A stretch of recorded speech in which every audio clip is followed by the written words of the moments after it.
everybody, and welcome back to my channel. So today I'm going to be illustrating some creepy folklore from the Netherlands. Now joining me is my good friend Davey, also known as Geeksqueek, who is going to be talking to you about the awesome folklore and creepy stories while I'm going to be illustrating them. If you're interested in Davey and you love his voice, please check him out on YouTube. He has a YouTube channel and I'm going to put all of his links in the description below. So definitely check it out and enjoy. I am going to tell you guys a story that has been part of Dutch and Belgian folklore for a very long time. It's about the flying buck riders that raided farms and houses in southern Limburg, a province in the southern parts of the Netherlands and eastern Belgium. They used the name Bokkenrijders, which translates to buck riders. It was told that a group of thieves and other criminals co-opted the belief to frighten the inhabitants of southern Limburg. It was believed this group of bandits rode to the sky on the back of a flying buck or goat, which people thought that the goats were provided to them by a demon in the 18th century. These criminal bands launched raids across the region that included southern Limburg and parts of Germany and the Netherlands, parts of which were a part of the southern Netherlands, nowadays Belgium. They raided peaceful farms and houses, and it's even told that some of them were convicted and sentenced to death. Because people believed that there was dark magic among them and demons, a large number of potential innocent men were accused of being buck riders because of the occult, which is a word used in the 16th century to refer to astrology, alchemy and natural magic, and a number of men were tortured and subsequently convicted of crimes they denied having committed.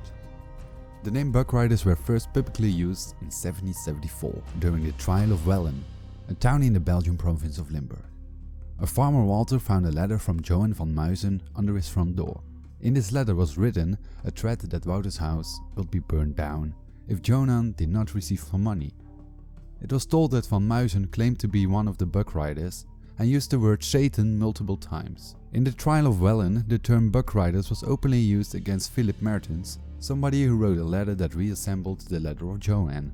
The fact that the buck riders were prosecuted for their pact with the devil reassembled the witch hunts during the early modern period.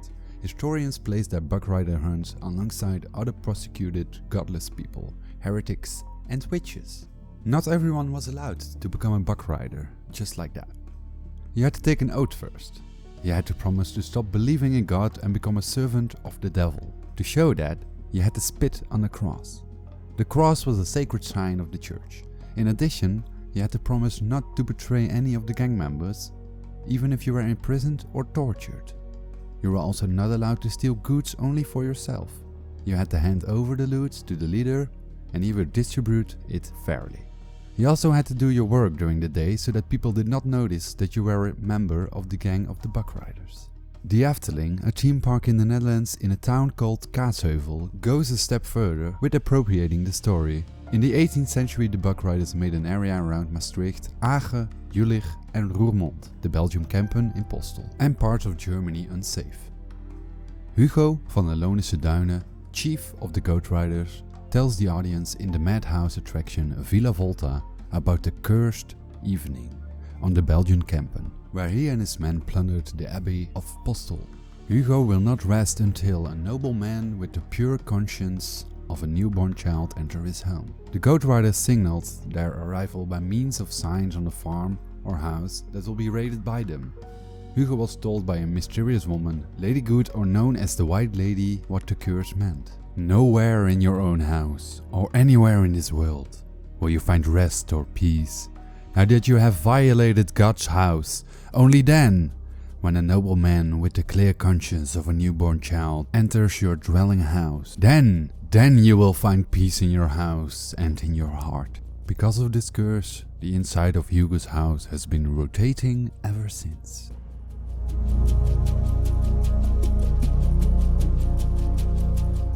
And when I watch the clock I see we have time left, and this means we still have time to tell you guys about the mystery of another demonic creature originating from eastern and northern Netherlands, called the Witte Wieven. The English would say they called the White Wives or Wise Women, who can predict when a life starts and when this life ends. And in Ireland they call them Banshees, a fairy announcing the death of a human. And the little fact is that fog patches or fog banks are also referred to as Witte Wieven in the north and east of the Netherlands. The belief in Witte Wieven may have its origins in Germanic times. The word white stood for smart, like the English word witty, which is still used today. Similar ghost appearances are described in the Indo-Germanic culture areas, in both Romanic languages and Gaelic. At this time, women were honored who possessed the gift for forecasting or divination. These women were respected by various chieftains. When one of the women died, they were buried in burial hills.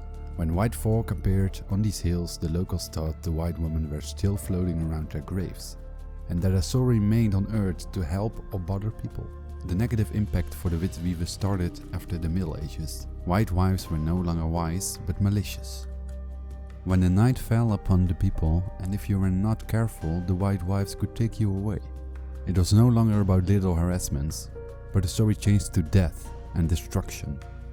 Certain aspects of the old traditions and story have been preserved in the Dutch stories.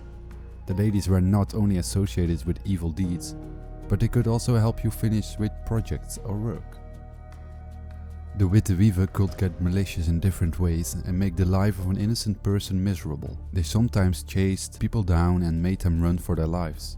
Close to a place called Lochem in the Dutch province in Gelderland, there was a young man that spoke words to the Witte Wieven. He said in Old Dutch, "Witte Wieven wit, hier breng ik u het spit. Zie maar dat ge braad erbij krijgt." Which roughly translates to, "Witte Wieven so white, here I bring you my word.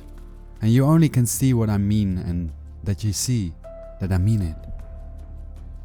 At this moment 3 white shapes appeared and the young man started running away. And the story goes like, "The wind is blowing through the trees. A dark cloud is sliding in front of the moon. A white mist rises from the hole. Frightening screams. Albert quickly ran off with his horse. One of the white wives that his pet has collected comes after him screaming. He half turns and looks into a pair of luminous eyes. The rider flees from his life, but the white wife catches up with huge steps and grabs him by the neck with a clammy hand. When a person was selfish or greedy, he or she was more likely to see the white wives passing by. In most cases, if he did not bother the white wives, they stayed away. Another story speaks of a farmer who invited the Witte Wieven to a feast, but failed to keep his promise. The next day people found him dead on the place where he has made his promise. Another story is about a man who was drunk and asked one of the Witte Wieven if she would dance with him. Mostly the Witte Wieven didn't bother and wanted to be left alone. But this time she danced. She danced with the drunk man until his sweat was on his forehead. He couldn't dance anymore and he asked her to stop. But she didn't. She kept dancing until the next morning, when the man was so tired that he fell down on his knees to his death. In another story, the missing of a child was also blamed on the Witte Wieven. If they couldn't find the child, they told the story they were taken to a lake and drowned. It's a bit morbid to end the story here, but if you want to know more about folklore, you can always just Google folklore of the Low Countries, and you get all the information you need. I want to thank you all for listening, and if you enjoyed it, I bet Scribblefix will put my channel in the description. My name is Geeksqueek, and I want to ask you to click the like button, and if you didn't subscribe yet, press that subscribe button, because Scribblefix is an amazing artist, and I want to thank her for doing this collab with me. This is it for now. I hope you have a great morning, day, evening, or even night, and hopefully we see you in one of our other videos. Thank you very much, and bye bye.